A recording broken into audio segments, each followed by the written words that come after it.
ভবিষ্যতে আমাদের এলাকায় অশনিয় সংকেত দেখা যাচ্ছে। আমরা দেখতেছি খুবই অবাস্তব কাজগুলো চলতেছে। ছেলেমেয়েরা লেখাপড়া বাদ দিয়ে মোবাইলে আসক্ত হয়ে যাবে। মোবাইলে আসক্ত হওয়ার কারণ হলো যে কি, মানে কাউকে ফলো করা। দেখেন এলাকাতে কন্টেন্ট ক্রিয়েটারের অবস্থা যে, মানে পুরো এলাকা হয়তো কোনো এক সময় অনেকে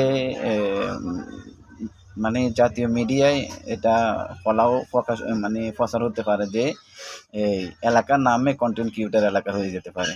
প্রচুর পরিমাণ কন্টেন্ট ক্রিয়েটার দেখতেছি, ভাইরাল হওয়ার চিন্তা দেখতেছি মানুষকে, যারা মানে আগে যে কয়েকজন আছিল তাদেরকে ফলো করে এখন অত্যন্তভাবে বাইরে গেছে, বেশি বেড়ে গেছে ইদানিং। তো আমাদের মানে বাচ্চা শিশু ছেলেগুলা এদেরকে বেশি ফলো করতেছে পড়ালেখা বাদ দিয়ে। তো আসলে যে কন্টেন্টগুলা হচ্ছে এগুলা কতটুকু আপনার সামাজিকভাবে করতে পারে, সামাজিক মূল্যবোধ রক্ষা করতে পারবে।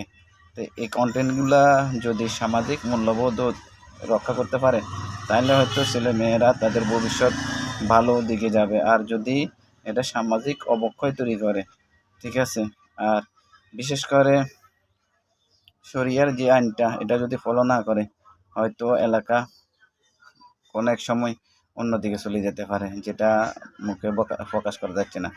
বিশেষ করে পুরুষ থেকে নারীর পাঠটা এটা খুবই জঘন্য।